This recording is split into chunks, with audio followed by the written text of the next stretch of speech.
Hey, Tom Rabbit! I hope you got this for your recording. Hey, YouTube out there. Tom Rabbit likes to record these. Hey, Tom Rabbit! Go ahead, sir. Defend there is no God. Okay, so just to be clear, I do not believe that there is no God. All right, I'm not going, but I feel like walking through the position is Okay, stop. interesting. Do you identify as an atheist? No, but I'd like to defend that position. Do you affirm that God exists? I believe he does, yeah. Okay. Well, then you couldn't possibly defend the non-existence of God then. Because Well, I if mean, you believe, listen carefully. If you believe that God as creator exists, then one of the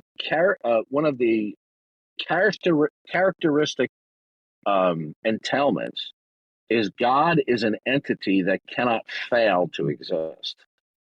sure. Okay. I would So agree. how would you defend that there is no God? I'd be defending it as an intellectual exercise instead of as, an actual belief in or disbelief in God. I'm waiting for you to defend there is no God. And by the way, Yeah, you're correct. There are times that I will tangle with theists, and just to give them a good mental workout, I'll pretend to be an atheist and I'll deploy atheist reasoning, and they get very flustered. Now, Yeah, that's what I'm trying to do. Good. Explain to me why there is no God.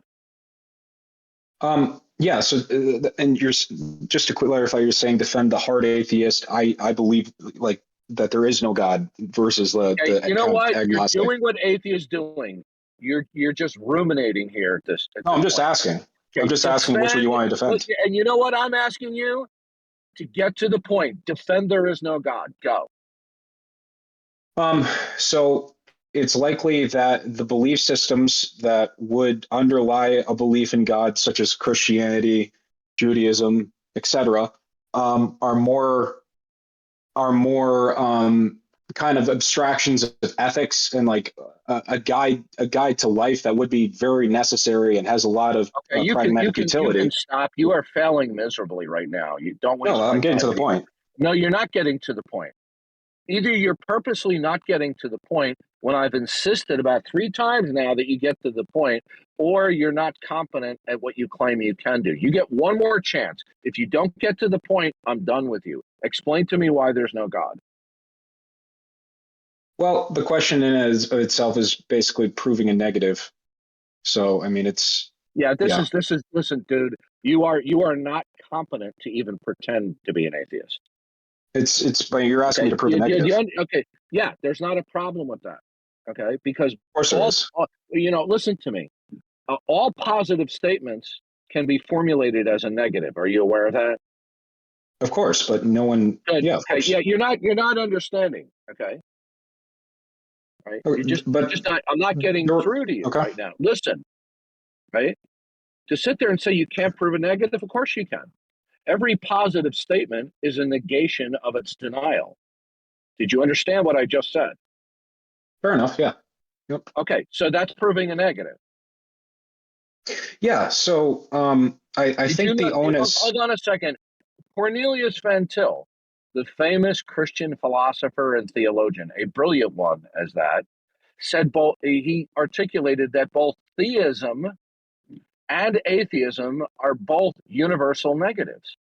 Did you know that theism is a universal negative? In that it claims that no other gods exist? Do you understand that theism is a universal negative? Do you understand that? If you don't, I'll go walk you through it. I don't understand what context it is now. Okay. Theism, the creator-creature distinction, can be represented in different ways. The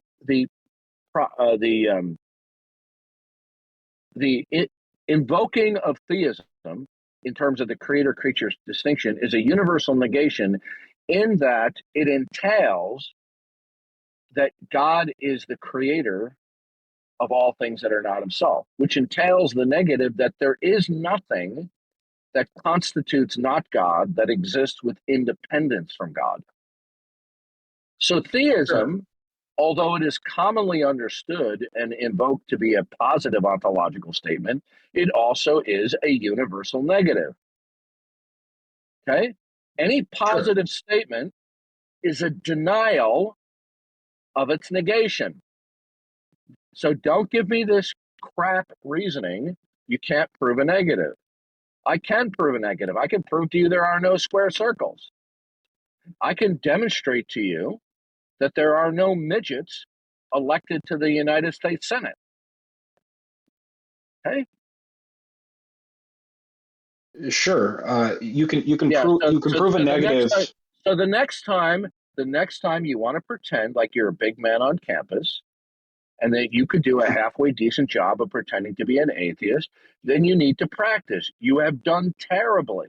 And I'm not trying to be mean, but I'm going to be a straight shooter right here. Okay? Just to be clear, you have complete access to the field of information when you're making that claim about Congress. You don't have complete access to all the information in the universe when making the claim about God. Okay. When you say you can't prove a negative and you just stop right there, that's a stupid statement. Of course you can. Right, I guess, yeah. I should have elaborated. Okay, yeah, you're right. Yeah. So you should stop right now because you're embarrassing yourself. Okay. Now, I appreciate the attempt to pretend to be an atheist, but you haven't done a good job. Okay. Well, with that, maybe this might sound a little bragging. If you want to see a good job done against theists, then stick around when I'm pretending to be an atheist. Okay. Well, then you'll see a good job.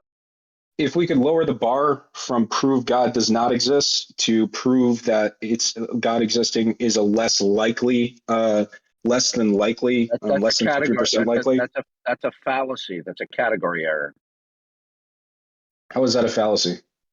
Because God is not subject to possibility. God is the source of possibility. It's a category error. I'm not saying that he is. I'm saying that our judgment as to whether he exists. You're not understanding. When you talk about God likely or unlikely existing, that is putting God in the category of possibility. It's a category error, my friend. I'm not saying that it's a category. Yeah, I think you're misunderstanding. When you talk about saying God likely exists or is unlikely to exist, that is not any different than saying God probably or probably does not exist. It is, listen, I'll say it again. It is a category error. What does blue taste like? No, I understand what you're saying. I agree with you. Yeah, good. What I'm saying is that our judgment as to whether he exists or isn't, it can be made as a probability. No, sir, that's a category error. I'm not saying that he is probabilistic. That's like, no, you're not understanding. People who attempt to think and predicate about God in terms of probabilism or likely or unlikely are making a complete category error. It's incoherent. I asked you a question. What does blue taste like? Blue is no taste, obviously, yes. Why? Right. And so why I understand is that a category error? I understand that you're saying that God is an absolute being. Listen, I'm not gonna, you know what? I'm beginning to doubt that you're a Christian because of your contrarianship. Okay. When did you become a Christian? I would say about 3 years ago, I'd say. Probably. Good. Tell me tell me what transpired. Can I just refer back to your point about the taste of blue? We're done. Have a nice day. Okay. Yeah, you're a clown. And usually I'm not. You're a schizophrenic. People. How like am a paranoid schizophrenic. How am I? See that's ludicrous what you. And a control freak. No, you're just a control freak. That's what it is. Any idea? No. Okay, so now what you're doing is you're changing your tune. No, you see what I am. Yeah, people will have to change their mind. Listen. Constantly interrupting me. Do you have oppositional behavior disorder? People are allowed to make mistakes in their speech. No, you sir. Don't allow Do you understand? Calling me a schizophrenic is an asinine thing to do. Do you have any idea what? Which is why I updated it to you being a control freak. If you interrupt me one more time, I'm going to kick you out of the room.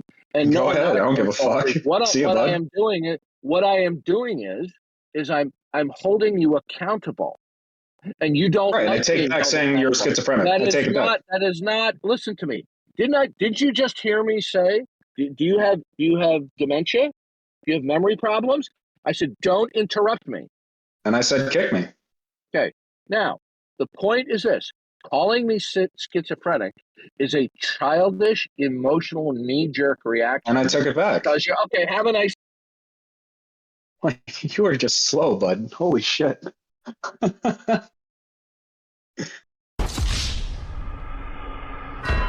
Yeah, this guy's a fake and a phony and a fraud. Okay. I deal with people like you on a regular basis. But guess what? You just made it to Tom Rabbit's channel. How about that for you? You're now a star.